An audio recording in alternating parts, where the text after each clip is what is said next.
Hola, ¿qué tal? Buenas tardes. Estamos en Alternativa Terapia y pues iniciando semana, con nuestro amigo Cosme, que viene a platicarnos sobre un tema muy interesante que es una visión psicoanalítica de las adicciones para abrir semana. Y yo creo que toda la semana va a estar muy buena, pero este tema en específico, pues para quitarnos dudas, aclaraciones también. Cualquier duda que tengan a través de Facebook, pues pueden dejar su comentario, algún punto de vista, y pues le paso el micrófono a Cosme. También depósitos a la cuenta, no es Ah, cierto. y les pasamos la cuenta y depósitos y todo lo demás. Pues bueno, sí es Pame. Hoy traigo este tema, una visión psicoanalítica de las adicciones. Para esto me gustaría primero iniciar, como siempre, con un texto de algún autor. Y en este caso será de Ginning Rowe, con un libro que se llama Cuando la comida sustituyó al amor, de 1991 o algo así, no recuerdo la fecha exacta. Y dice lo siguiente: no queríamos volvernos compulsivos, lo hicimos para sobrevivir. Lo hicimos para no volvernos locos, porque nos hacía bien. La comida era nuestro amor, comer era nuestra manera de ser amados. La comida era accesible cuando nuestros padres no lo eran. La comida no se levantaba y se iba como los padres. La comida no decía que no, no nos pegaba. La comida no se emborrachaba y estaba siempre ahí. Tenía un buen sabor. La comida estaba caliente cuando teníamos frío y fría cuando teníamos calor. La comida llegó a ser la mejor forma de amor que conocíamos. Eso que me habías leído con la droga, ¿verdad? Sí, Está bien chido. Está muy, es lo que te decía, está muy padre. pues bueno, iniciando con esta introducción de Ginning Road, ella habla de la situación compulsiva en personas con comida, pero aquí entraríamos al tema de las adicciones. Me gusta a veces leerlo, pero reemplazando la palabra comida con drogas o adicción. Sí. Pues, pregúntame, Pamela. Yo tengo una pregunta por la que voy a iniciar y quiero que tú me digas qué significa la adicción en el psicoanálisis o por qué el contexto del psicoanálisis la adicción. Ok, bueno, primero que nada, este tema lo tengo trabajando desde que estaba en la universidad, ya tiene como 7 años conmigo más o menos o más. Y me gustaba partir mucho a partir de la lingüística explicando qué es lo que significa. Adicción viene del prefijo a, que significa sin, y dicción, que significa habla. Por lo tanto, en castellano significa sin habla. Es decir, una persona con problemas de adicción es una persona que no ha hablado lo que tendría que hablar. Y ese es el significado del psicoanálisis. Desde la parte de que tenemos que encontrar un saber que el paciente sabe, pero no sabe que sabe. ¿Sí? Eso es lo que hace el análisis. Encontrar ciertas palabras que hacen falta. Y bueno, los pacientes llegan con el fin al consultorio, cuya tarea para nosotros, los psicoanalistas, es ayudar al paciente a contar sus historias. Todo va a partir de eso, de contar historias, anécdotas, sentimientos, bla, bla, bla. Y bueno, y esto va a que nosotros como psicoanalistas formamos parte de un escenario de espectadores. Vamos viendo qué está pasando y hasta el último aplaudimos, ¿sí? Y hacemos lo que tendríamos que hacer. Y bueno, pero para esto teníamos que llegar desde la situación crítica de la intervención en adicciones desde tiempos atrás. Centros psiquiátricos y bla, bla, bla, bla, y la mala praxis. Y cómo es que esto se va desarrollando para empezar a tener un nuevo manejo de las adicciones en psicoanálisis. Como en unas charlas anteriores había explicado que antes las personas con problemas mentales lo que se hacía era que teníamos que excluirlas, mandarlas en un barco y perderlas en el mar. Y en este caso lo que se hace actualmente es expulsarlas de la sociedad y meterlas a un centro, pues al típico anexo, ¿no? El maltrato, la mala praxis. Y lo que hacemos aquí en psicoanálisis es que se propone en que el paciente acuda al menos una vez a la semana a asistir a terapia. Eso es en caso de situaciones pero muy especiales. Digo especiales porque no todo paciente es apto para tener un tipo de tratamiento así. Y en el tratamiento y de internamiento, lo que se trata de hacer es este manejo. Que el paciente cuente sus historias sin que sienta culpa alguna. Que todo lo que diga es lo que va a empezar a dar forma a la situación. Y más aún es que tenemos que romper este estigma de lo que dicen los centros, ¿no? De que soy adicto y jamás se me va a quitar. Y es lo primero que tenemos que trabajar nosotros los psicoanalistas. Cuestionar si es real o no eso que se dice. Porque lo que hacemos es vaciar la mente de aquellas palabras que han sido aprendidas y que de alguna forma someten al paciente. Por eso es importante la escucha atenta del psicoanalista, porque comienza a encontrar palabras que dice no diciéndolas, ¿sí? Y pues a cómo va esto, encontrando anécdotas, de pequeños, de que se acuerda de ciertas cosas, de que va a preguntar con la familia cómo eran, cómo se dio todo, y bla, bla, bla, bla. Y así es. Yo quería preguntarte otra cosa. ¿Qué es lo que se escucha? Vienes hablando de eso. ¿Qué es lo que se escucha de eso que tú nos hablas ahorita? Ok. Te lo pondré así muy sencillo. Un ejemplo de otro psicoanalista en cierto libro que no recuerdo cuál era. Está una mujer con su psicoanalista y ella estaba llore y llore mientras contaba las situaciones por las que había pasado. Y ella había sido víctima de la Segunda Guerra Mundial y estuvo en un campo de concentración. Y todas las noches se despertaba totalmente asustada por lo que estaba pasando en su sueño, porque se acordaba de esos eventos y veía cómo mataban a su familia, a sus padres, hermanos, etc. El lugar tenía un nombre muy similar a como caricia en la mejilla, pero en alemán. Y lo que hizo este psicoanalista es que se empezó a dar cuenta de que esa palabra cada rato se repetía. No recuerdo cuál era la palabra, pero cuando comenzó este psicoanalista a tratar de cuestionar esto, se puso a investigar y pues resulta que esa palabra significaba caricia en la mejilla.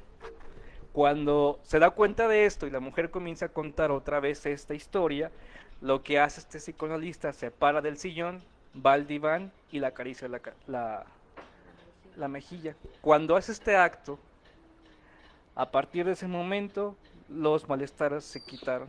Ya pudo dormir bien, las tensiones musculares se quitaron, pero era porque encontró ahí palabras no dichas en lo dicho. Porque lo que quería ella era simplemente como un regocijo de alguien que la conteniera, de afecto, porque se quedó sin nadie de su familia. Y obviamente la parte amorosa, pues, estaba mal. Y a partir de eso pues, empezó a vincularse porque ya no tenía miedo a ser agredida. ¿Te puedo seguir haciendo preguntas? Sí. Quiero ahora que nos saques de otra duda. ¿Cómo es que se origina la adicción? Bueno, aquí es donde entra una pequeña investigación de lo que yo he hecho. Durante la licenciatura, pues, yo propuse esto porque era muy usual escucharlo en algunos pacientes, pero también era muy comprometedor por lo que yo podía decir, porque estaría hablando acerca de un origen de la adicción, pero desde la escucha de mis pacientes. Pero para esto, me gustaría primero citar esta cita que fue la que me abrió pues toda la mente para empezar a entender por qué propuse yo esto. Dice: el desarrollo de las historias del paciente estará presente la represión, que con la escucha clínica haremos un camino más sencillo para el paciente, no diciéndole por dónde caminar, sino lo que podría estorbar en el camino para llegar a la fecundación del óvulo, de la cura, como ya lo mencionaba Freud. El más potente de los hombres puede, sí, concebir un hijo completo, mas no puede engendrar en el organismo femenino una cabeza sola, un brazo o una pierna, ni siquiera puede ordenar el sexo del niño. Es que él inicia el proceso de un extremo enmarañado y determinado a partir de antiguos sucesos, que termina con la separación del hijo respecto de la madre. A partir de ahí es cuando comienza a surgir esta idea, porque Freud habla acerca de que a pesar de que la madre tenga dentro de sí el hijo, no puede modificar la estructura orgánica y ni siquiera mental. Simplemente es una parte de ella, pero no determina que tiene que ser como tal, como dice la madre o el padre. Y hablamos aquí de que la represión tiene que respetarse. Cuando, por ejemplo, escuchamos ciertas cosas de los pacientes y nosotros como psicoanalistas ya sabemos para dónde va y sabemos la respuesta, no podemos decirla. Aunque hay algunas terapéuticas donde ya saben, bueno, saben esta respuesta y lo dicen, ¿no? Lo confrontan al paciente y dicen, es que es eso, te estás haciendo güey, es esto, bla, bla, bla. Y se puede hablar de una transgresión hacia el paciente. Entonces lo que hacemos es que la represión se respete como una señora muy, muy elegante y la dejamos pasar. Y hasta que ella quiera se va a sentar y se va a quitar sus alhajas. Y ahí es cuando surge la cura, porque comienza a hablar de más cosas, porque si seguimos si seguimos presionando la represión será más fuerte. Y no queremos eso. ¿Y por qué hablo de esto? Porque en las situaciones de las intervenciones clínicas en adicciones se habla de esa transgresión, del cambio por miedo, por condicionamiento, etcétera. Entonces, este cambio, esta rehabilitación va a situar a que el paciente se resista más a una posible cura de su adicción. Porque ya hay una revelación ante el padre o ante la madre. El por qué me vas a decir qué tengo que hacer si esta es mi vida. A cuando al paciente lo dejamos que haga lo que quiera, pero que también sea consciente de lo que está haciendo. Y cuando tope pared es cuando todo emerge. O sea que no es como decirle las cosas tan directamente, dejan que el paciente fluya hasta que él se dé cuenta de lo que está pasando o hasta que él decida o que sienta que ya no puede.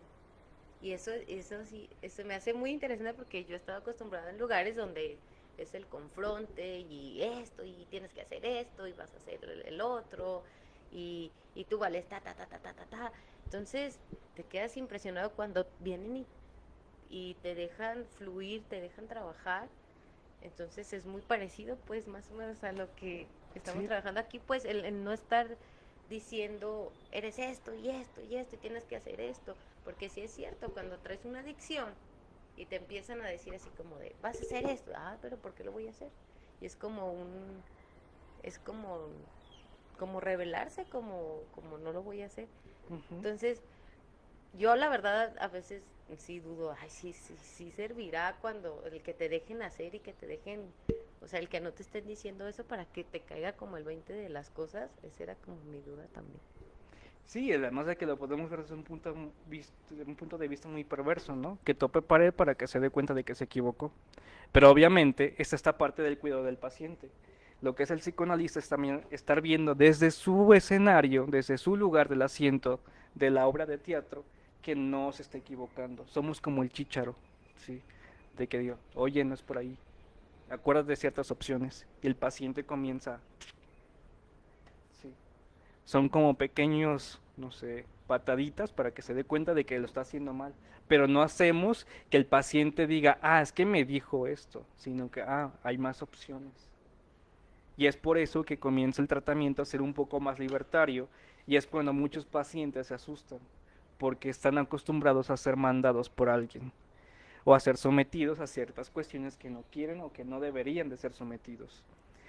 Esto es en gran partida como un inicio de Pamela, pero hay algo más al fondo.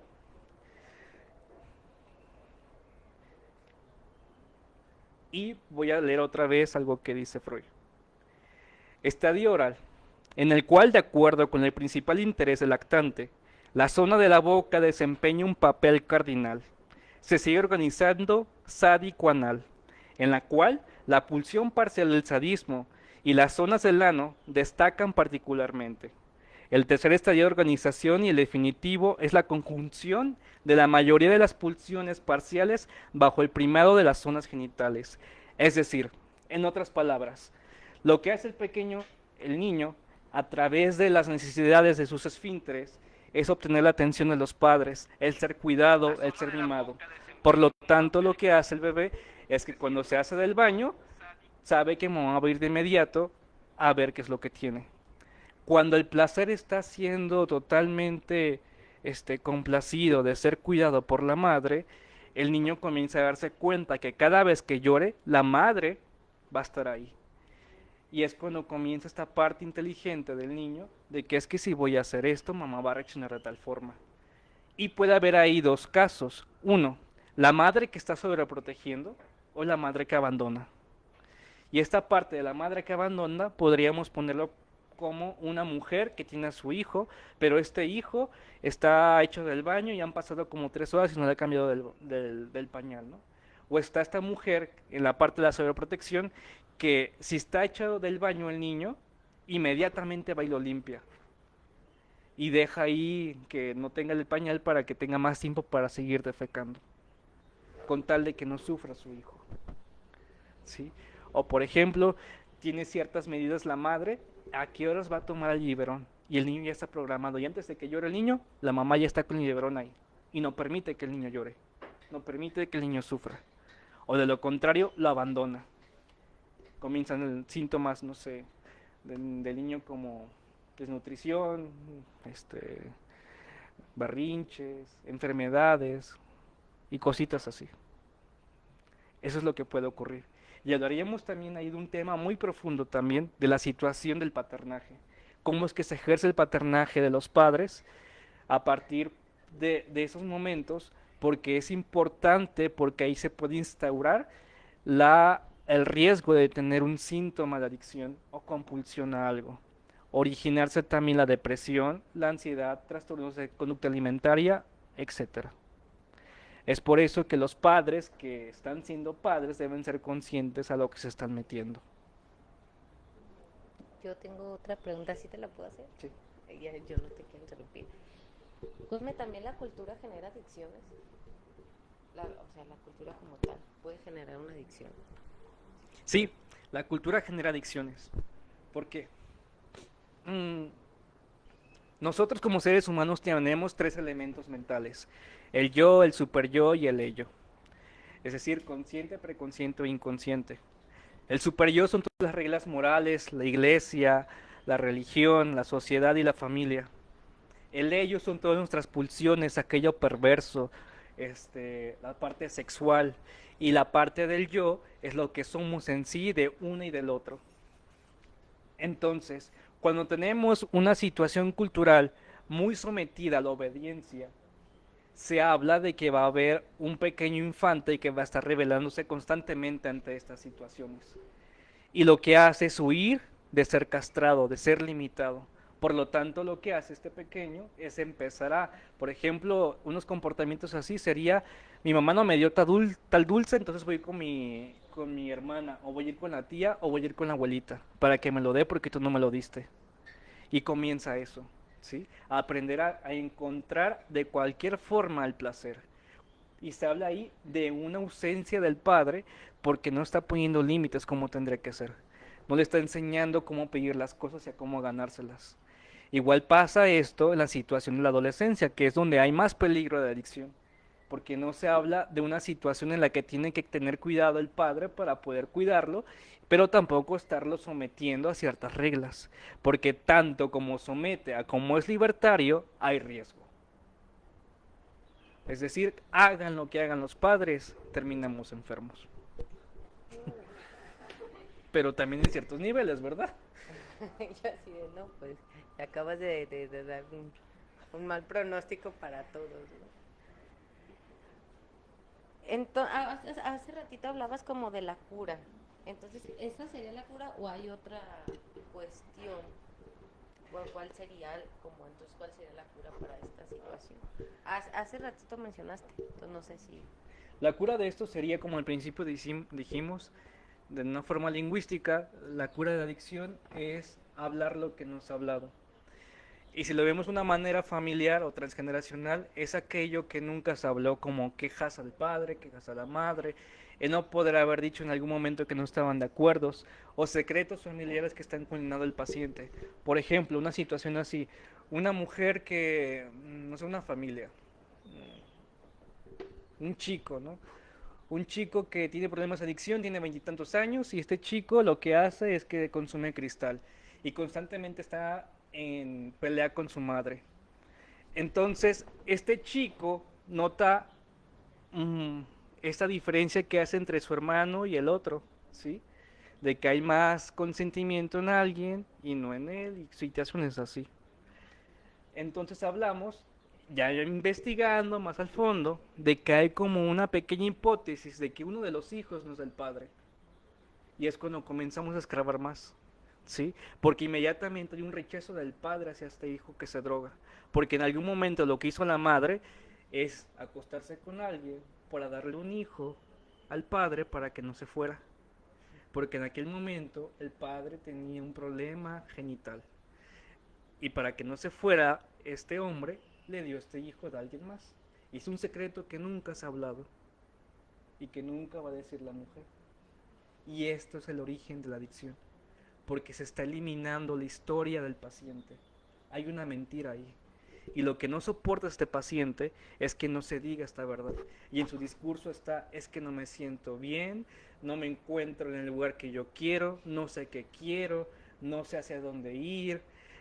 Y se llega a influenciar con mucha gente ahí que puede ser como el padrino, ciertas cosas importantes, ¿no?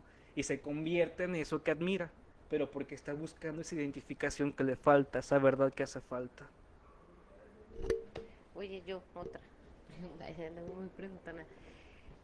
Entonces, por ejemplo, tú se habla con el psicoanálisis con la persona de la adicción, pero escuchando pues es toda la estructura desde la familia, pues entonces eh, más bien cómo romper eso de la familia con el paciente para que, porque yo siento que si siguen el mismo núcleo o sea, pueden tener la sesión o la terapia y pues van a regresar con la familia o porque a veces es más fuerte y aquí nos ha pasado mucho que a veces ya aquí se están encontrando respuestas y no es hablar mal, pero viene la familia o hay un enganche con la familia y es como, hay muchos que dicen, no, es que no voy a poder salir, o ese apego con los papás y regresar a la adicción, no sé, o sea, cómo hacer ese lazo, cómo los padres tienen que trabajar esa parte o el paciente, pues, como dices tú. A mí cuando me ha tocado trabajar en situaciones así, lo que se hace es que la familia tiene que ser consciente que también tiene que trabajar y tomar terapia. Y regularmente es con el mismo psicólogo. Si no, no hay ningún cambio. Y lo que se hace en la terapia familiar es que se tienen que hablar de ciertas cosas que nunca se han hablado. Deshablando un confrontamiento de la familia al hijo o del hijo a la familia, del paciente a la familia, ¿sí? Pidiendo ciertas cuestiones como, vi esto y nunca me dijeron qué era, tengo derecho a saber esta parte, ¿no? Y comienza a cuestionar el chico, sin que nosotros digamos nada, simplemente así se da en la sesión familiar, de que comienzan a decir ciertas cosas y obviamente hay como esta disputa de los padres o del hijo que pues le huyen a la terapia porque ya están saliendo muchas, este, cositas y pues da miedo porque en algún momento se ocultaron y están saliendo y todo porque el hijo ya se está curando, la hija. Y a veces está esta parte perversa de la familia que prefieren no que el hijo no se cure y lo sacan del centro, ya no lo llevan a terapia porque les conviene que su hijo o su hija se siga drogando para que no salga esta verdad que no se ha dicho.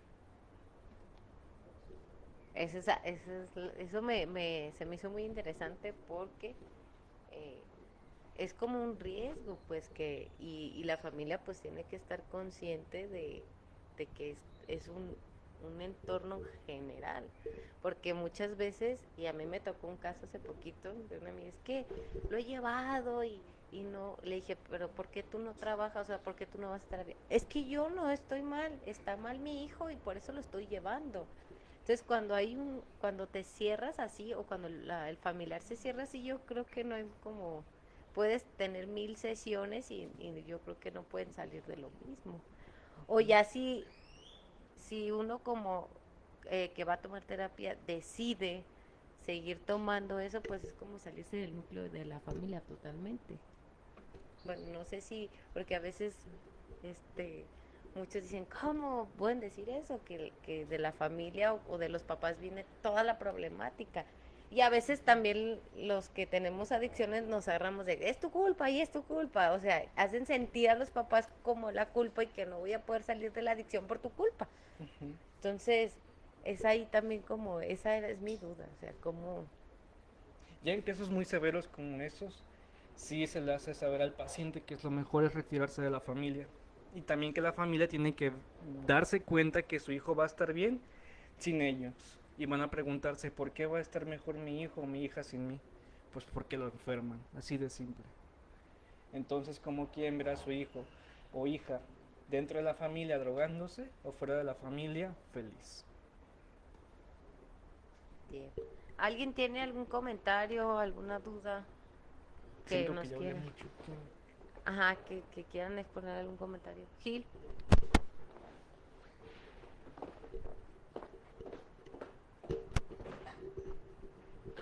Gracias. Pues bueno, hay nada más un comentario de María Magdalena Becerra, es laica.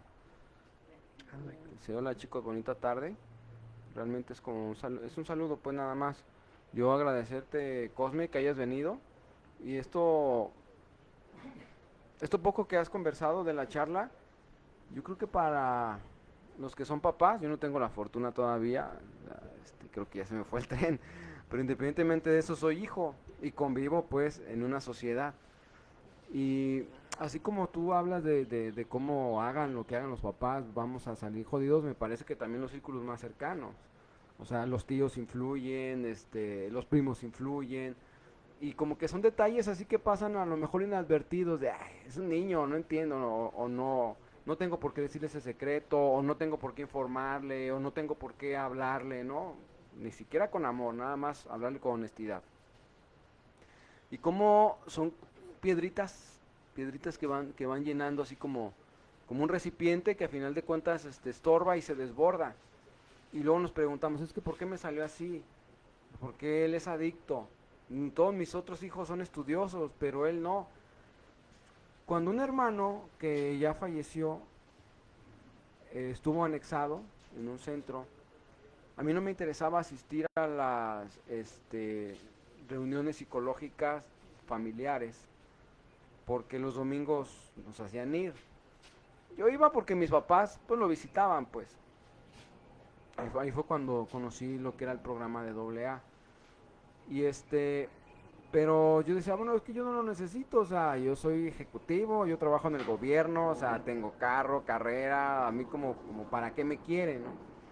Y ellos hablaban algo que se me grabó mucho, de que los dedos de la mano no son iguales, o sea, siempre hay alguien hipersensible en la familia, como que detona más una problemática, o sea, no sé si se puede clasificar como una familia disfuncional, pero sí, como todas tuvimos problemas. Yo creo que él fue el más sensible. Él hablaba mucho de que vio a mi papá en un carro con otra mujer y que quedó muy resentido. Entonces él se drogaba, agarraba dinero, asaltaba, cosas, o sea, que ni yo ni mis hermanos hacíamos. Siempre fuimos así muy mataditos para el estudio, llegábamos temprano y todo, trabajadores, pero él no. Y se veía como la oveja negra y la oveja negra. Y yo por más que lo quería aconsejar, oye, pero ¿por qué lo haces? Mira, te consigo un trabajo. O sea, él se quedaba solo y se le botaba la canica, se rapaba o se brincaba la barda y yo decía, o sea, ¿por qué tengo que andar atrás de él? O sea, ¿cómo le ayudo? No sabía yo todo el sufrimiento que venía arrastrando, o sea, un daño que todos lo recibimos, pero que no todos nos afectó igual. Y que cuando él tuvo su oportunidad de estar anexado y que luego ya no fue a las juntas y que recayó y al final de cuentas falleció, híjole, creo que con un poquito de interés le hubiera podido ayudar más, de escucharlo nada más. Yo no sabía cuáles eran sus gustos, yo no sabía de sus amigos, los juzgaba, le decía que era un vago porque él era músico, tocaba en bandas de rock, era muy bueno para tocar guitarra eléctrica, pero yo digo, bueno, te vas a morir de eso, güey, o sea, más bien como bloqueándolo y atacándolo, atacándolo, pero él era muy libre.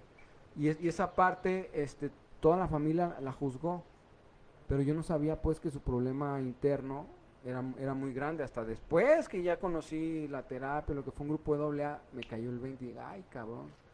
O sea, yo pues me pude haber resentido por lo mismo que él, pude haber sido adicto igual como él lo fue. Yo no tomé esa decisión. Me parece que su sensibilidad fue más grande, pero son cosas que en la familia, en el círculo cercano se dan y que no, o sea, no tenemos conciencia de eso. Sí, está bien, fuiste inconsciente, dañaste a tu hijo, pero ya te diste cuenta.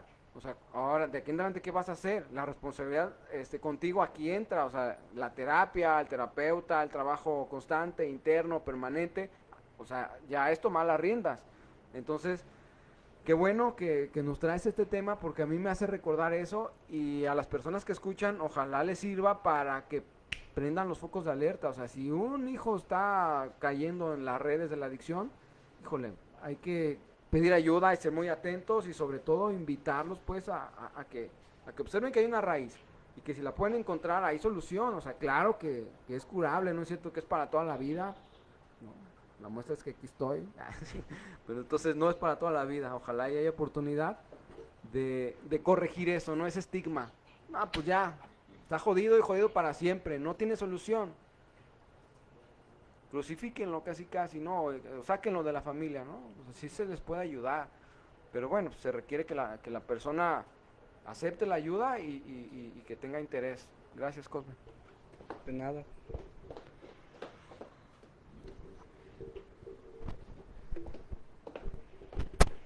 Yo sigo de preguntona. Yo creo que también te llegan pacientes, y aquí han llegado personas que al contrario, que han tenido como ese desapego con la familia o que no tienen como ese vínculo de estar con la familia, pero traen un problema de adicción muy, muy, muy cabrón. O que atrás me ha tocado escuchar personas de que es que yo no estoy con mi familia y por cierta problemática o desde muy chico me quedé sin familia y el problema de adicción está cabroncísimo. Sí, es que el origen de las adicciones siempre tiene que ver con las situaciones de los padres o quien haya sido el cuidador, ya haya sido el orfanato, la iglesia, la escuela, etcétera. Y entonces el contacto que tienen estos cuidadores con el infante, con el bebé, con el niño, con el adolescente, afecta muchísimo, tanto como en la parte religiosa, espiritual, en la colonia donde vive, con cualquier gente que se vincula, está esta parte de cómo va emergiendo las características que generan una especie de compulsión o de adicción, porque simplemente está buscando una huida del dolor, porque no hubo alguien ahí que le dijera yo te hago segunda, no te apures aquí, vente, ¿no? Te voy a enseñar a andar en bicicleta y yo te voy a poner las llantitas y yo te voy a ayudar. O no hubo alguien ahí que le dijera, no, es que no se hace así, se hace así. Y hay paciencia.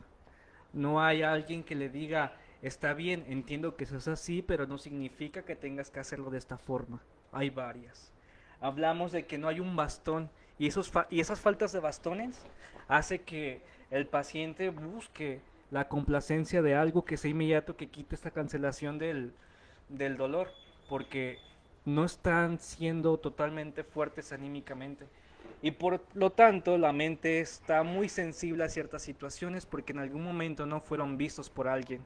Entonces imagínense qué seríamos de nosotros si no fuéramos vistos por alguien, estaríamos locos.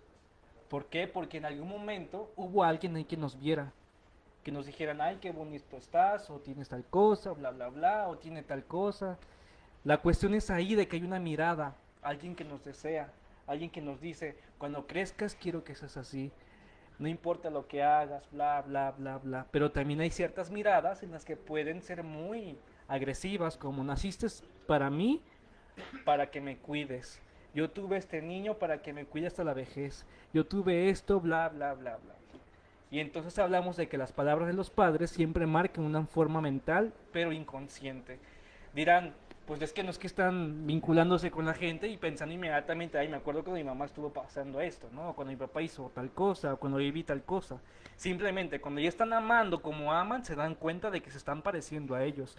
Pero se parecen a ellos, pero la cuestión aquí es que no se den cuenta que se están pareciendo. Lo que se tienen que darse cuenta es que se den cuenta cómo fue que emergió, cómo se dio, para que a pesar de que lo sigan haciendo, ya tengan una identidad y digan, ah, aprendí a hacerlo por esto.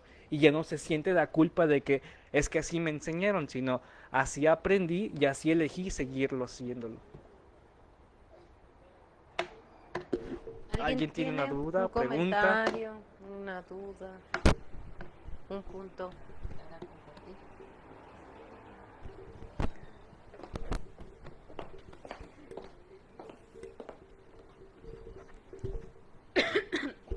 este, buenas tardes. A mí se me hace muy interesante el tema porque creo que son cosas que han estado brincando en mí últimamente. Y no hablo de una semana, hablo de como 2 meses. Ujú. Y tú hablas sobre la cuestión de las adicciones y la importancia que hay la familia, lo importante que es la familia en la cuestión de adicciones. En mi caso no fue como adicciones a sustancias, alcohol o así. Y la verdad fue porque no fue de mi atención. A mí eso no me llamó. O sea, sí lo probé, pero fue como, pues esto no me gusta. Esto no me gusta y no lo hago. Pero sí creo que han sido otras cuestiones en las que sí he batallado más, en las que sí han sido como conductas adictivas, a lo mejor no a sustancias, pero en otras cosas. Yo pienso, en base a lo que tú decías ahorita, yo creo que a veces sí es importante que cada quien trabaje consigo mismo, pero cuando no conocemos nuestra historia, creo yo, que no podemos trabajar con cosas que no sabemos de dónde vienen. Entonces para mí es muy importante porque yo he empezado a tener muchos recuerdos de lo que fue mi infancia, de cosas que me platica mi hermana, y creo que yo ya lo había comentado, yo desde, pues como desde los 2 años siempre he sido muy enfermiza, siempre me han diagnosticado muchas enfermedades y era por la parte en la que yo tenía como la atención o que tenía a mi papá pues cerca, pues. Era la única manera en la que mi papá estaba ahí cerca de mí. Desde muy niña que me dijeron como a los 2 años le dicen a mi mamá que yo tenía depresión, que enfermedades, que operaciones y todo eso. Entonces, hoy lo alcanzo a notar. Cada que yo tengo un conflicto o un problema emocional, se va a mi salud. Siempre se ha reflejado en mi salud. Nunca lo alcanzaba a notar porque no estaba consciente de ello. Hoy lo empiezo a ver y creo que para mí es muy importante trabajar con mi historia porque sí hay cosas que aún desconozco, que aún no sé de dónde vienen. Tú platicabas sobre el cuidador, el papel del cuidador. Y yo me estuve acordando que yo de niña, o sea, yo con mi mamá nunca he sido muy apegada, como lo que decía Pamela. Yo, pues desde los 14 años ya no vivo con mi mamá, voy, vengo, estoy aquí, luego me voy a otra ciudad, me paso unos meses con mi mamá, regreso para acá.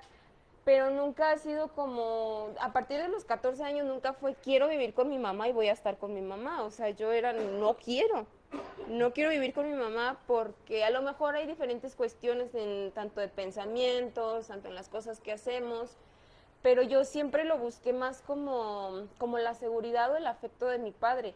Cuando yo no tuve el afecto de mi padre, yo me refugié en mi abuelo. Muere mi abuelo y lo busco en mi hermano. Muere mi hermano y empecé a buscar en otras personas, en los novios, en amigos, personas que me hicieran sentir esa seguridad. Y, y hubo un tiempo que son cosas que no me acuerdo, que fue en el tiempo en el que yo estuve en el Cabañas, en el que pues yo ni me acordaba de mi mamá, yo nada más veía a mi abuela los fines de semana. Entonces es en el tiempo en el que mi mamá se va a un anexo, empieza a entrar en lo de Alcohólicos Anónimos, más tiempo, porque ya tenía varios tiempo, empieza a adentrarse más, se va a un anexo, a mí me dejan en el Cabañas, y son etapas que yo he bloqueado mucho en mi vida. Hace un tiempo me comentaba mi familia que cuando yo estuve en el Cabañas, la que me cuidaba a mí, la prefecta, me tomaba fotos encuerada y pues no sé qué les hacía, yo supongo que las vendía. Pero fue algo que yo no conocía. Entonces a mí se me hizo muy impresionante la cuestión de la información que nos dan. Porque yo estaba casi segura que si a mí me hubieran dicho de niña que en el Cabañas me tomaban fotos y las vendían, yo hubiera crecido con la idea de me violaron, abusaron de mí, me hicieron daño. Y yo sí creo que es muy importante toda esa información que nosotros tenemos, porque yo no lo sabía. Y era algo que a mí no me había causado conflicto. Yo me acordaba de la niña que me pellizcaba los cachetes. Y yo decía, por esa niña estoy cachetona. Yo me acordaba de la niña, yo no me acordaba de las fotos, yo me acordaba mucho que yo me iba y me refugiaba con la psicóloga del Cabañas, iba y le pedía un dulce. Siempre decía, ¿me das una paleta? ¿Me das una paleta? De eso sí me acuerdo. Me acuerdo de mi trauma de que no me gusta el pastel porque a huevo querían que me lo comiera. Y si no me comía las verduras no había pastel, entonces fue como, pues ya no quiero nada, ¿da? La chingada, tomen su pastel. Y de ahí empezó como, no me gusta el pastel, no me gusta el pastel. Y empecé a creer que no me gustaba el pastel porque no podía comérmelo, porque nunca... Siempre he tenido los problemas en la cuestión de salud, que no como, que cuando tengo un rollo, alguna emoción o algo, dejo de comer, me enfermo, o sea, siempre han sido como, creo yo, o es lo que he pensado yo, a base de todo lo que me he reprimido, de todo lo que callo, de buscar una persona que me dé la seguridad, que le dé como esa rienda que yo no le puedo dar a mi vida, tienes que hacerle por aquí y por acá, y luego te vas por acá, y que me diga, o sea, el caminito, que me diga, así, así va a ser, que sea más fácil para mí que aventarme, porque yo lo empiezo a ver en estas etapas de mi vida que siempre fui, pues siempre estuve aparte, siempre estuve sola. Y yo lo veo, yo me comparaba mucho con mi hermana es una cosa muy diferente a mí. Mi hermana es aventada, es gritona, es grosera, es atrabancada, le vale madre lo que haga en la vida. Toma una decisión, llora un ratito y luego ya está tomando otra. Y mucho tiempo quise aparentar ser como ella. Quería actuar de la misma manera, pero yo me acuerdo que cuando ella se va de la casa, a los 15 años, yo fui a llorarle. La fui y la correteé como 5 cuadras. Yo corre descalza. No te vayas, vente. Pero también vi que yo nunca pude ver así como una figura que mandara en la casa. Entonces yo quise tomar el papel de que yo era la que mandaba en la casa sobre mi hermana. Yo quería decirle a mi hermana cómo hacerle. Quise tomar el papel de protector con mi hermana. Entonces son cosas que a lo mejor yo no recordaba, yo pues, nunca pensé en que podían venir de esas cuestiones, porque siempre buscaba así como, ¿por qué es? ¿Y por qué es? ¿Y por qué es? Y me atormentaba tanto en querer encontrar una respuesta, que hoy que empiezo a conocer más de mi infancia, de lo que ha sido mi vida, empiezan a salir esas respuestas. Que me está costando mucho trabajar en eso, sí me está costando mucho, porque es muy difícil como acordarme de ciertas cosas y decir, o sea, no me acordaba de eso. Y sí me duele, claro que sí me duele, porque son cosas que digo, híjole, ¿por qué vivirlas en un tiempo en el que yo pensaba que ya había sanado muchas cosas? Y darme cuenta que, pues, que voy en el principio, que voy en el principio de mi historia, que voy en los primeros años, que voy encontrando respuestas, que voy viendo por qué pasan situaciones hoy que me traen recuerdos del pasado, que actúo de las mismas maneras en la que vi actuar a mi abuela, en la que vi actuar a mi mamá. Y aunque yo no tenía como, nunca fui pues de estar pegada con mi mamá, porque yo podía pasar días sin ver a mi mamá, por el trabajo, por el grupo o por lo que fuera, yo tengo una tendencia a actuar mucho como mi mamá, o sea, lo que decías tú ahorita, ya cuando están como en una relación, en un amorío o todo, empiezan a salir las mismas conductas. Y mucho tiempo la juzgué, mucho tiempo la rechacé, entonces hoy me veo a mí y a veces sí me da risa y a veces me quedo pensando, digo, eres lo mismo, eres lo que aprendiste, eres lo que viste. Entonces, sí, mucho tiempo me comparé con mi hermana porque mi hermana sí ha sido más allegada a mi mamá, siempre. Siempre ha tenido como más comunicación, ellas son como amigas, se platican todo, mi hermana sabe de las aventuras de mi mamá y de muchas cosas, y es algo que yo no quería investigar, yo siempre tuve mucho rechazo hacia ella, me costaba mucho, o sea, yo hasta la fecha soy así. El otro día que vino mi mamá, yo no estaba hablando con mi mamá ni nada, yo nada más fui y me la acosté, ahí estaba ahí recargada con ella porque me cuesta mucho como entablar una conversación, y siempre he buscado como a través de lo que veo, que los gestos o lo que ella hace, busco como la aprobación, de que me diga estás bien en lo que estás haciendo. Cuando empecé a ver esta parte y sentí que me cansaba de todo esto, fue cuando decidí no vivir con ella. Porque ya ha habido varias veces en las que ella me dice, vente a vivir para acá. Mi mamá vive sola, tiene su casa para ella sola y me dice, yo aquí tengo un cuarto, yo aquí te doy todo. Y el hecho de que no dependa yo, de que yo no viva con ella, de que yo no dependa económicamente de ella, a mí me hace sentir que estoy en el camino, que estoy avanzando en estas cuestiones, pero sí me gusta escuchar mucho este tipo de cosas, porque yo fui de meterme mucha información, pero a veces no sé cómo canalizar toda la información que yo misma me meto y es cuando hace un choque todo esto y me quedo pues, como en shock, me quedo estática, ahora para dónde voy, ahora cómo le hago. Entonces, sí me gusta mucho, yo lo vuelvo a repetir, no es algo que se me esté haciendo fácil, es un proceso que a mí se me está haciendo muy doloroso, pero a la vez me hace sentir tranquila, me hace sentir bien, me hace sentir satisfecha de empezar a encontrar estas respuestas que no sabía ni dónde buscarlas y empiezan a salir solas, empiezan a surgir y eso a mí me hace sentirme muy bien. Gracias. De nada. Buenas noches, yo soy John. Buenas Que noches. estaba escuchando ahorita a la compañera con el asunto de las fotos. Y yo también me tomo fotos así. Ay. No, yo de niño fui un niño muy precoz. Y siempre que digo eso me dicen, ¿cómo? O sea, como que eyaculaba rápido de niño y no, o sea, como que ¿La a tem- sexualidad? a temprana edad yo tuve mi despertar sexual desde muy temprana edad, digamos. A lo mejor no es la palabra Aquí correcta. hagamos una pausa aquí. Todos tenemos un despertar sexual a partir del primer día en que nacemos, porque hay un placer en mamar la mama de la madre. Desde ahí hay sexualidad. Continúa. Bueno, mi mamá nunca me dio pecho, entonces yo creo que... Pero bueno, no es el tema. El punto es... Pero la succión de la boca. Yo creo que por eso no me gustan las... No se crean. Entonces... Yo cuando fui niño, como a los 8 años, pues fui abusado sexualmente por un vecino, unos años más grande que yo. Pero yo lo disfruté en su momento. La verdad es que yo jamás lo sentí como una violación. O sea, como yo ya era mayor de edad cuando entonces caí en cuentas de que había sido abusado, ¿sabes? Como que justo lo que decía ella, pues, o sea, yo no tenía el aprendizaje de que eso era una violación, entonces yo lo tomé como pues digamos, como juegos presexuales, lo disfruté muchísimo. Hasta la fecha me acuerdo y se me hace agua la boca. Ay. Pero la verdad es que tampoco fue algo así como que...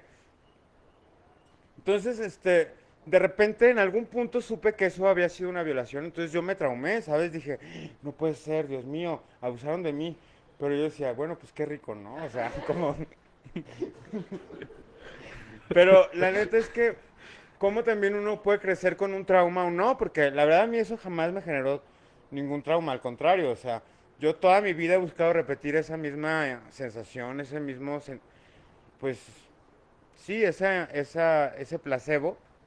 Y la verdad es que siempre he tenido una sexualidad pues muy abierta, pues, desde temprana edad, pues yo siempre busqué experiencias, yo salí del closet a los 17, o sea, como que yo siempre supe que a mí me gustaban los pajaritos, ¿sabes? O sea, como que en algún punto como que para taparle, pues sí, como porque yo veía pues que no estaba tan bien visto cuando iba en la secu, así, me hacían bullying. Entonces yo trataba como de medio de despistar al macho y siempre tenía muchas amigas, entonces como que... Pero claro, siempre que me las declaraba, como que ellas decían, no, güey, o sea, como que, ¿qué pedo? O sea, somos amigas, ¿sabes? Como... Entonces, la verdad es que siento que sí me identifico mucho con lo que ella dice por parte de que pues cuando uno no tiene una idea o no tienes lo aprendido de que eso está mal, pues no te genera un trauma, ¿no? Yo conozco muchos casos de amigos que también fueron abusados por alguien de su familia, por un primo, por un tío, y que crecieron rechazando completamente eso de ellos. Y yo la verdad es algo que nunca me generó ningún conflicto. Te digo, yo ya tenía más de 20 años cuando caí en cuentas que había sido abusado, ¿sabes? Como que una vez estaba hablando con uno de mis ex, y me empezó a contar que él había sido abusado, y me contó así como con detalles, y yo dije, ah, yo también, como, neta, eso es, y como que, pues la verdad es que eso a mí nunca me complicó para nada. Creo que también el haber crecido sin una figura paterna hizo que de alguna manera yo siempre a mí siempre me gustaron mayores, ¿no? Como de esos que llaman señores. Y, y creo que era como que buscar también esa figura paterna que yo nunca tuve y me encantaba la idea del sugar daddy y que me comprara cosas y todo eso, ¿no? Porque yo pues nunca tuve papá, entonces creo que también por ahí es como otro de mis traumas, el no haber crecido con una figura así. Porque también como nunca lo vi, como que para mí era lo desconocido, ¿no? O sea, como yo siempre crecí entre chichis y puchas y mis tías y mi mamá y mis primas siempre se encuadraron enfrente de mí. Entonces para mí eso no era ningún morbo ver esas cosas, ¿no? Pero ver otras cosas sí. Entonces como que volviendo a lo aprendido, pues como yo no crecí en un entorno en donde para mí era natural ver esas cosas, pues claro que para mí era lo desconocido, lo diferente, lo novedoso, ¿no? Este, y bueno, estaba platicando hace un momentito que pues que sí es importante conocer tu historia y la verdad en estos últimos meses yo he escarbado mucho más en mi pasado de lo que había escarbado en toda mi vida. Eh, yo siempre viví como ignorando muchas cosas que siempre me han ocasionado ruido en mi cabeza o que siempre me han causado conflicto, frustraciones, complejos, inseguridades. Y justamente aquí he podido, pues, enfrentar todas esas situaciones que durante mucho tiempo traté de ignorar o de evitar, ¿no? Como de evadir, porque pues a nadie le gusta estar como echándose limón sobre la herida o hablando sobre las cosas que te trauman y estando aquí en terapia y gracias a Cosme y gracias a todos ustedes, he podido como darme cuenta de muchas cosas que durante mucho tiempo ni, si- o sea, ni siquiera sabía, desconocía completamente como mi necesidad por impresionar a los demás, por buscar la aprobación de otras personas, o sea, como que es algo que ahora, digo, no puedo decir que lo tengo completamente superado, pero que ahora por lo menos estoy consciente de, y por primera vez estoy tratando de hacer las cosas por mí mismo, ¿no? Como por encontrar una satisfacción personal, no tanto por tratar de impresionar a otras personas, y creo que eso ha sido pues digamos que un gran avance en mi proceso, en lo que estoy ahorita. Y bueno, pues es lo que quería compartir. Muchas gracias. Allá atrás, con Cristo.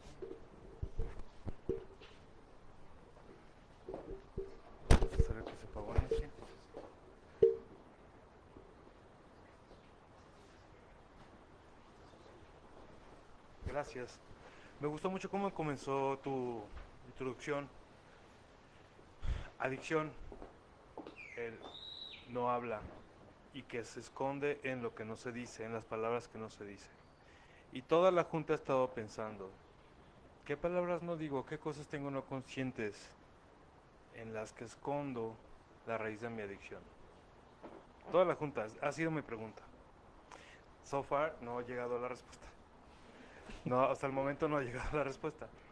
Pero definitivamente muchas cosas, o sea, como estaba escuchando a los compañeros anteriores a mí, se han dado mucha luz en mis procesos durante las terapias que he tenido con mis terapeutas y las dinámicas que están aquí y a veces cuando incluso espejo con algo más que no tiene tanto que ver como con algo que yo he vivido, pero al ver la actitud la transpolo hacia mí y digo, bueno, ¿y yo qué onda con esa persona? ¿Por qué me molesta? ¿Qué hay ahí? Entonces, detalles como reconocer que la noticia de ser positivo de VIH me trastornó tanto la vida que llegó a reabrir heridas emocionales que ya tenía ya trabajadas, pero se volvieron así a abrir de capa y pues era un dolor muy fuerte que lo único que me hizo callarlo fue el cristal en su momento.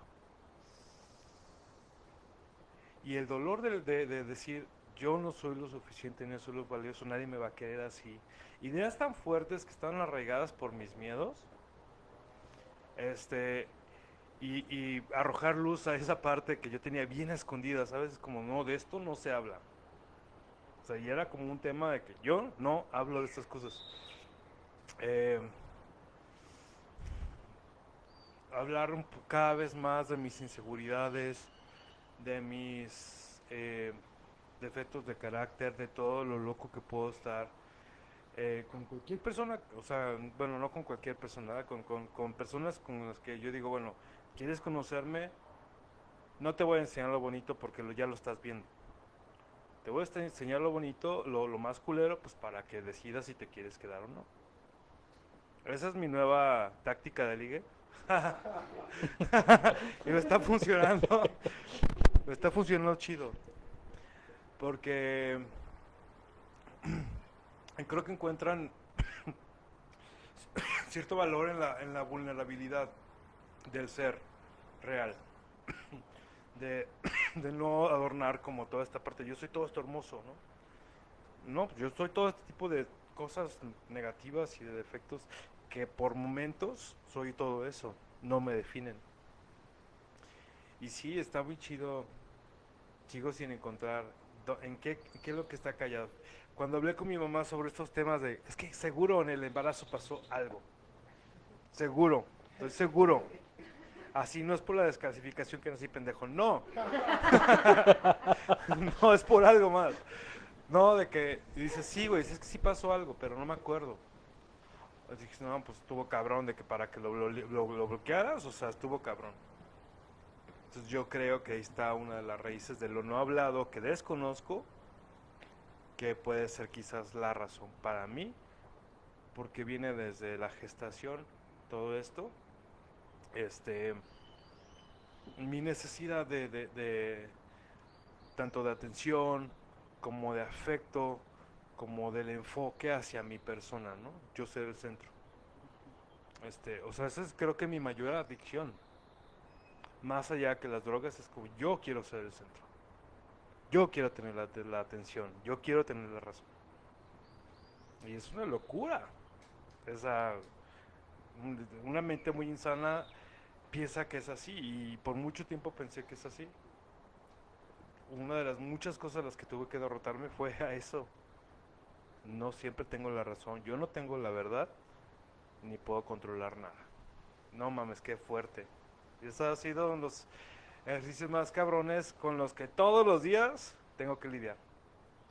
Así, al mínimo al día me enfrento a una situación que súper sale de mi control y es muy diferente a lo que yo esperaba, a lo que yo quería. Y así, cabrón, ganas de llorar, sentimientos de conflicto, frustración. Me llegan todos esos y digo, acéptalo, así es el pedo. No te gusta, ni modo. Esa es la realidad. Entonces, dejar de adornar cosas como para que sea más bonita la verdad, para mí ha sido uno de los avances chingones para poder vivir más padre, ¿sabes? Y sí, repito, o sea, para mí la raíz la puedo encontrar en lo que he trabajado en terapia, pero también en lo colectivo, mucho. A veces escucho a alguno de compañero y digo, sí, claro, ya me acordé de esta cosa, ¿por qué? ¿Para qué? Y estas charlas también me ayudan porque develan un poquito más de información sobre algo que yo desconocía. O se tocan temas que yo de repente ignoraba, ¿no? O los tenía como ahí conscientes, pero no estaban tan presentes, ¿sabes? Y nada, por eso gracias. Siempre me gustan tus juntas mucho. ¿Siempre qué? Siempre me gustan mucho tus juntas. Gracias. Mi español está muy racata. ¿Alguien más quiere decir algo? Ahí va Jackie. Pues buenas tardes. Es el psicoanálisis de las adicciones. Una vista al psicoanálisis de las adicciones. Fíjate que está padre porque qué importante pues ha sido para mí el día de hoy. Empezar a encontrar respuestas. Fíjate que a mí me preguntaban, ¿por qué tomaste? Pues me gustó. ¿Verdad? Y la verdad es que daba respuestas a... ¿Pero qué te gustó? No sabía ni siquiera qué era el efecto, porque el sabor pues no me gustó, o sea, no podía identificar. Sentí un bienestar, sentí un bienestar. Pero bueno, pero ¿por qué sentí ese bienestar? Creo que había un malestar, ¿verdad? Anterior. Entonces, yo puedo ver que cuando empiezo a tener contacto con una sustancia, yo mi primer contacto fue como a los 12 años y no fue con alcohol. El alcohol lo probé después. Hacía una probadita a una cerveza o a un vino que dejaban ahí en las mesas y era muy desagradable, entonces yo buscaba refresco y veía los vasos que pues, parecían refrescos y le tomaba y era muy desagradable el sabor y hasta llegué a escupir y decía, guácala, ¿sabes cómo se están tomando esta bebida? Pues yo quiero coca o Fanta o agua fresca, algo acostumbrado pues. En ese momento todavía no sabía yo pues que ni lo necesitaba, creo, que sentir, no sentir. El día de hoy lo puedo ver así pues. Pero sucede que mi padre tiene un negocio de compra y venta de desperdicios industriales y ahí le llegaron unas latas de una empresa que fabricaba solventes. Entonces, yo aprendí algo con mi padre que era cómo sacarle provecho a las cosas y desde niño me enseñó a sacar dinero. Entonces, mi idea fue, junta todas las latas que tienen residuos de solventes, las estilas y llenas una. Entonces, una lata completa pues era un billete, era muy caro ese solvente. Entonces yo dije, y junté todas las latas. Y resulta que en el intento de hacer este plan de negocio, ¿verdad? Me agrada el olor, me gusta. Eso sí me gustó el aroma. Era un aroma muy agradable, ¿verdad?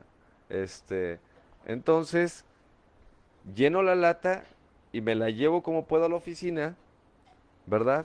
Y la dejo ahí, pero yo ya traía impregnado el aroma del solvente, que era muy agradable, o sea, a mí me agradó. Entonces, pasaba por la oficina, me acuerdo que me dejaban a mí a cierto horario para pagar notas ahí en la oficina solo, y pasaba por la oficina y veía la lata y cada que pasaba la destapaba y me le pegaba a olerla otra vez. Le daba una olida y la cerraba. Y así, fueron como unas 5 veces hasta que dije, bueno, ¿para qué echas vueltas? Agarré un guante y lo mojé y me lo llevé ya puesto, o sea, ya empecé a olerlo, entonces ya no tenía que regresarme. Como siempre me he sentido bien inteligente, busco la manera de facilitar todo. ¿Ah? Y empecé a sentirme muy relajado, muy a gusto, así como muy tranquilo.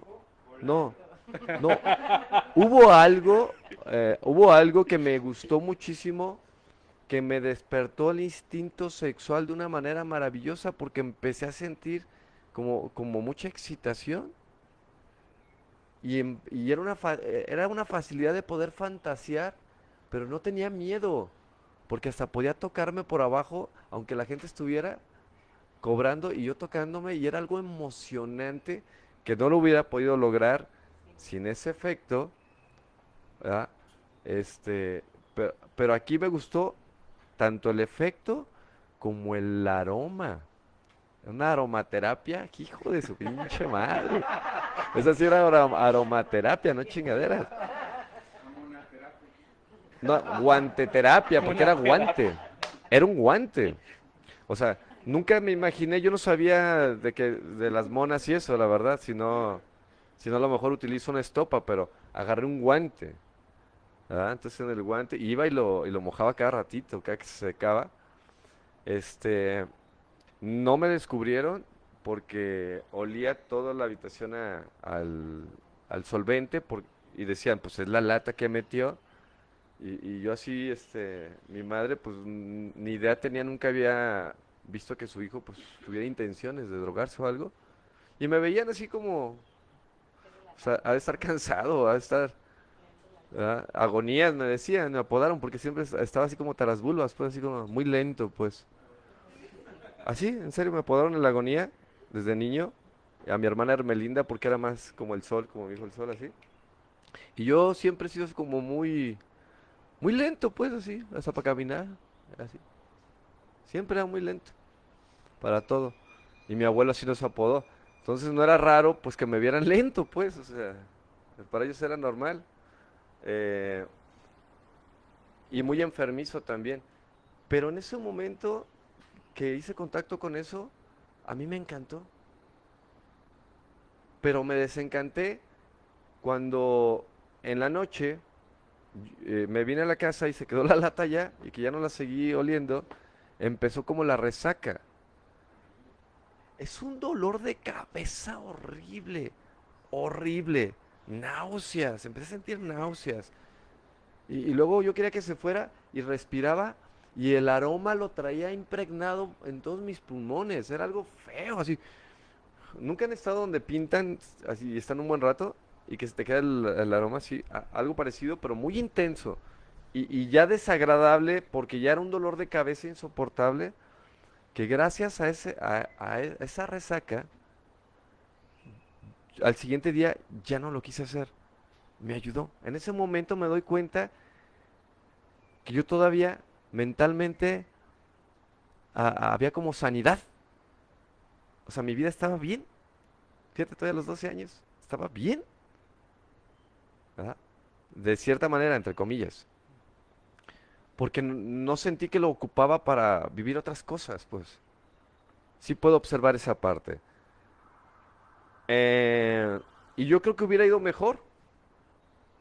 Pero sigo con mi adolescencia, ¿verdad? Y en esa etapa de la adolescencia, a los 12 años, yo no tenía necesidad de tener novia.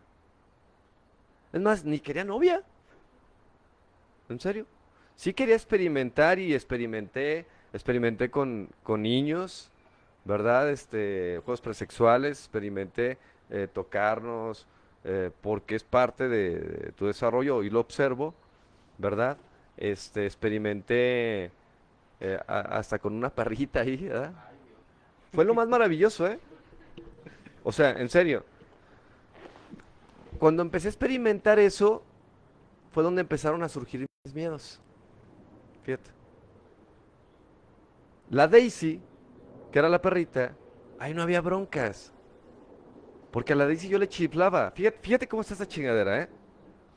Yo lo tuve que observar y analizar de una manera tremenda.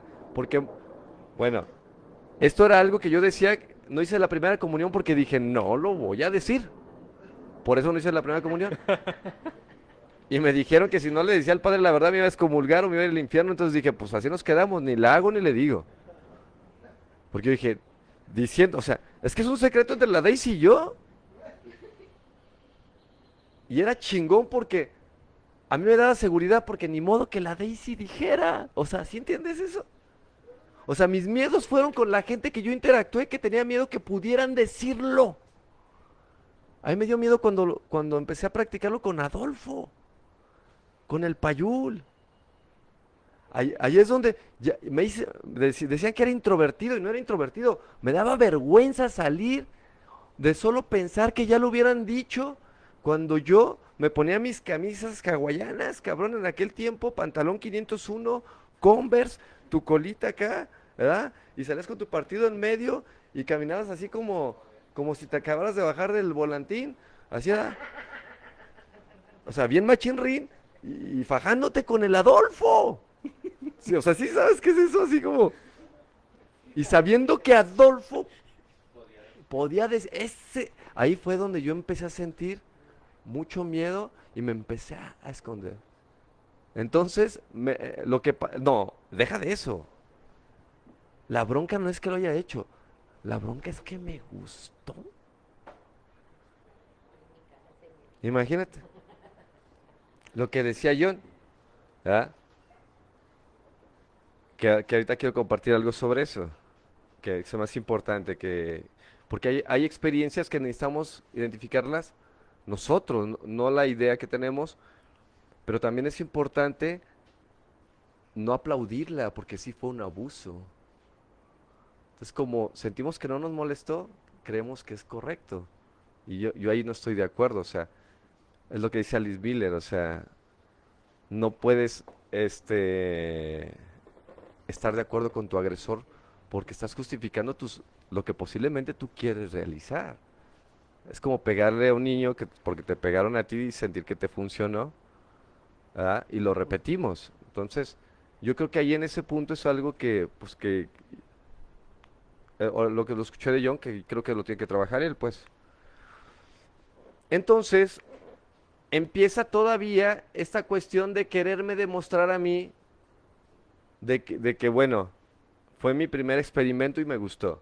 Entonces, ahora entra como la necesidad de demostrarles que a mí no me gustan los niños, que me gustan las niñas. Entonces entra esta exigencia de buscar una novia. Pero yo le tenía mucho miedo a las niñas. ¿Ya? Mucho miedo. Porque cada que me les acercaba, sentía rechazo. Y a mí me daba, en vez de acercármeles, de jalarles el pelo. Tacas. O aventarlas. Era una manera de llamar la atención. Y esto sucede porque hubo una niña que me encantaba. Era la más bonita. Claudia se llamaba, como tu madre. Esas Claudias son satánicas. Ojalá me esté escuchando por ahí. Saludos. ¿Verdad? Por el nombre, pues. Le dan poder a su nombre, pero bueno. Pero era una niña muy bonita. Que por primera vez le dije que me gustaba. ¿Y sabes qué me dijo? No me gustan los negros. Chingas. O sea, yo me sentía como apiñonadito, así, café clarito, ¿verdad? Moreno claro. Y esta culera me dijo negro. El pinche pedo no es lo que me dijo, el pedo es que le compré la idea y me sentía negro. Fue así como, puta madre. Y no creas que negro. No. Un negro feo, jodido. O sea, fíjate cómo. Entonces fue para mí un impacto, cabrón. Y empiezo a querer hacer ejercicio y en ese querer hacer ejercicio me meto al fútbol. A jugar fútbol. ¿Verdad? Malísimo para jugar fútbol. Malísimo. ¿Ah? Yo era de los que llegaban en los partidos del barrio y te escogían al último, güey. Así como que, pues, quedó este güey, pues te lo dejo. Ajá, porque era malísimo para los deportes. Y nació una necesidad de quererme demostrar a mí de ser bueno en algo. Y empecé a entrenar. O sea, me aferré, cabrón. Hasta que me empezaron a elegir. Empecé a hallarle chiste a lo que era el deporte, en el fútbol. Diario entrenaba conmigo en la pared. Diario. Pero no era porque yo quisiera. Era porque quería demostrarle a los demás. O quería sentir que valía por algo, cabrón. Me meto a entrenar un club. ¿Verdad? Empiezo a entrenar más. Empiezo a jugar más o menos mejor. Me empiezan a invitar a equipos. Me empiezan a meter ya en el cuadro oficial del equipo.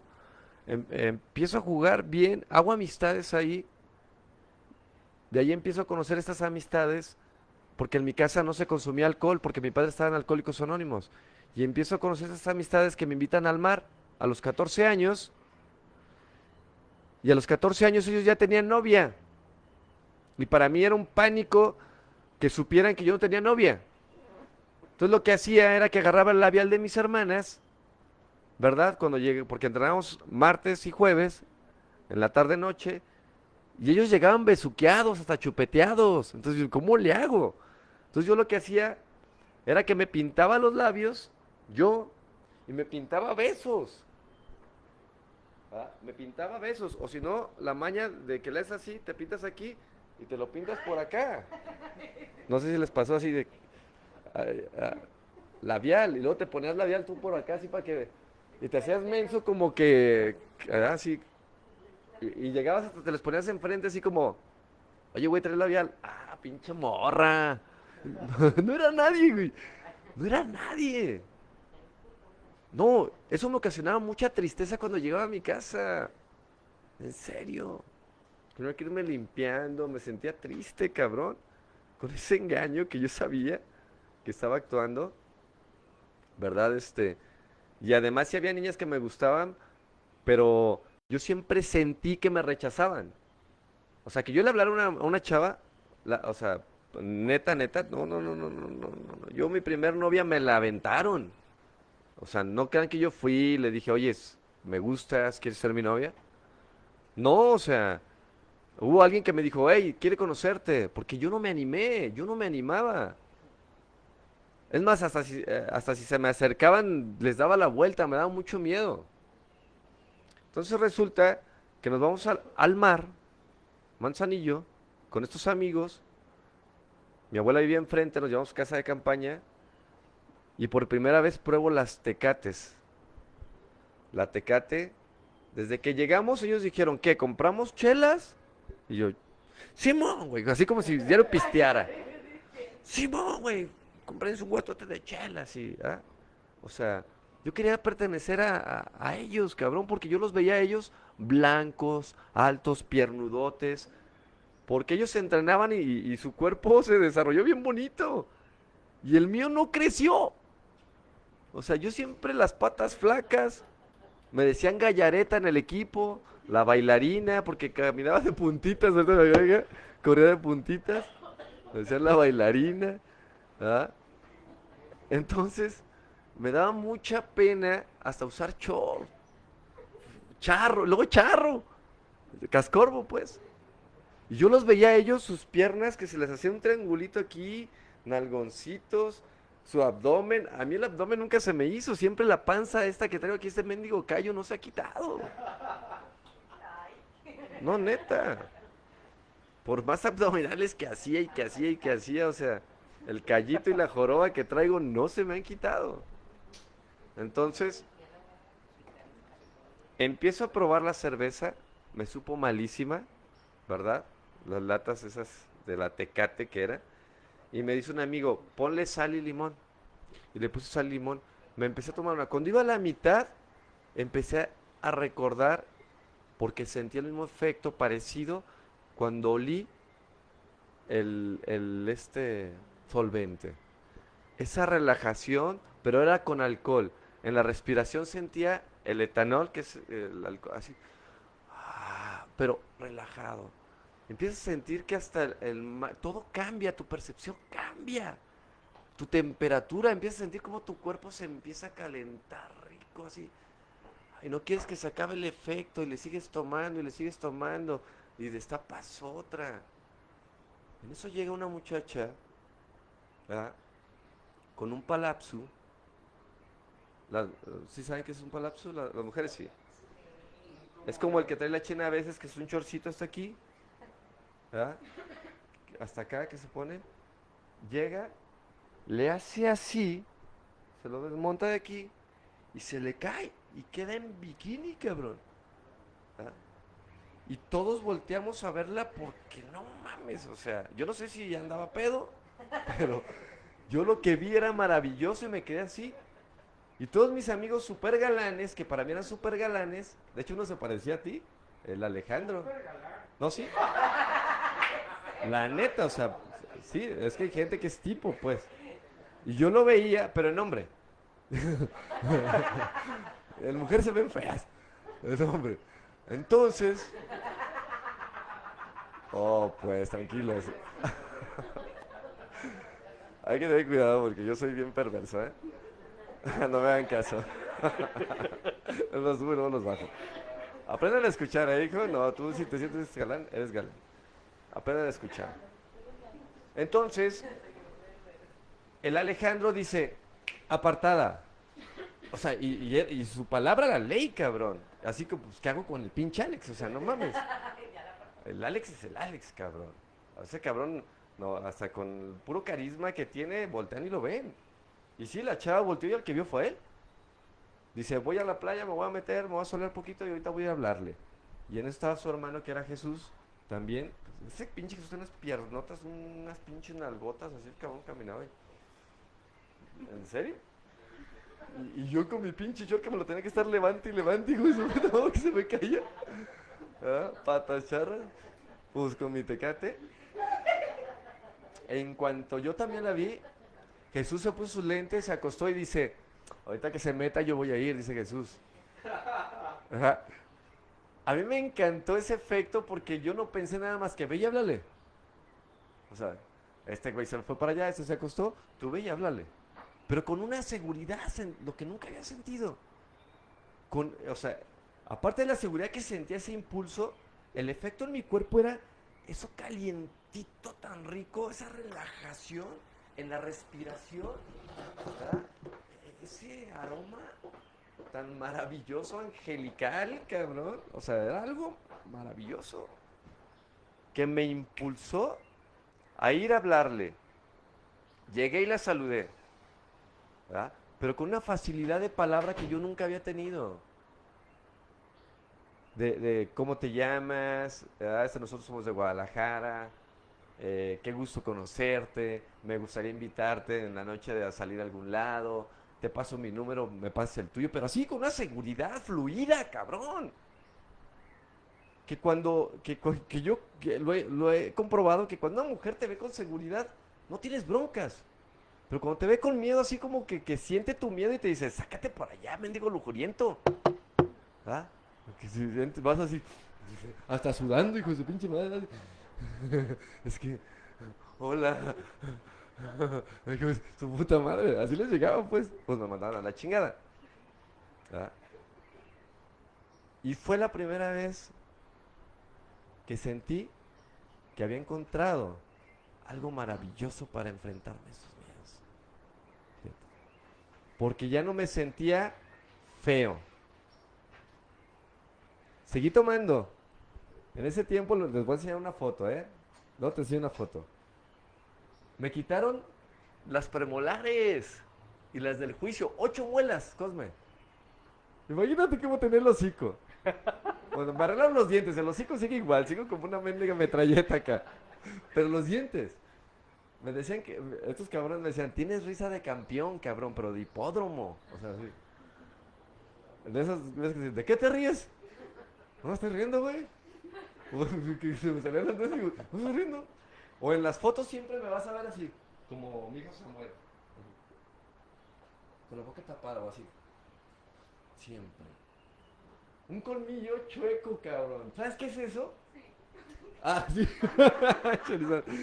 Hijo de su pinche madre. Y el más chaparrito de toda la banda. Imagínate, y luego flaco. ¿Verdad? Y con ese efecto, ¿sabes cómo me sentía? Neta, no es mamada, cabrón. Qué mi madre que no es mamada. Me sentía como Luis Miguel, cabrón.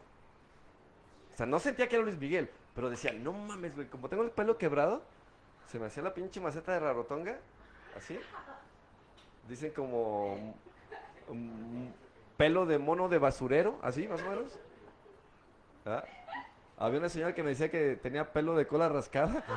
No, si te llueve de todo, cabrón. Y si compras la idea, te vas a chingar. Y yo las compré. Y con el efecto del alcohol, mira, ¿eras qué chido era? Le hacía así y me agarraba hasta como Luis Miguel, así le hacía. Mis dientes se le hacía. ¡Oh, hijo de su pinche madre! Se te acaba lo feo, se te acaba todo, cabrón. Se te acaba lo negro, lo prieto, todo. Para mí fue algo maravilloso, cabrón. Me agarré de ahí, Cosma. A los meses lo mezclé, ¿verdad? Con algo maravilloso que era la cocaína. ¡Hijo de su pinche madre! Porque yo soy bien culero para las pinches crudas. Y salió alguien que me dijo, mira, con esto se te va a quitar o no te van a dar. Y para mí fue la mezcla perfecta. Entonces para mí se hizo mi Dios. Y de ahí me agarré, Cosmo. ¿Por qué lo tuve que dejar? ¿Verdad? Yo les digo aquí, porque dejó de gustarme, no. Porque me hizo mucho daño. Y cada que lo consumía, me afectaba más y afectaba más a los que estaban a mi alrededor. Y perdía más situaciones y perdía más amistades. Perdí el control. Tuve que reconocer esto a través de muchos intentos. Duré 6 años intentando dejarlo. Controlarlo. Quise controlarlo, no pude. Entré a grupos, duraba año y medio, volví a beber. Duraba 8 meses, volví a beber. Iba al grupo, recuperaba lo perdido y volví a beber. Hasta que se me fueron cerrando las puertas. Tuve que reconocer que no tenía que volver a beber. Y mucha gente me preguntaba, ¿por qué ya no bebes o no te drogas? ¿No te gusta? Le digo, no, porque me encanta. Le digo, y no puedo controlarlo. Por eso no lo consumo. Sé el daño que me hace. Tuve que reconocer que yo no tenía control sobre las sustancias. Que la sustancia me había ganado. Que las veces que lo quise controlar, fracasé. Pero así inicié. Muchas gracias, Cosmo.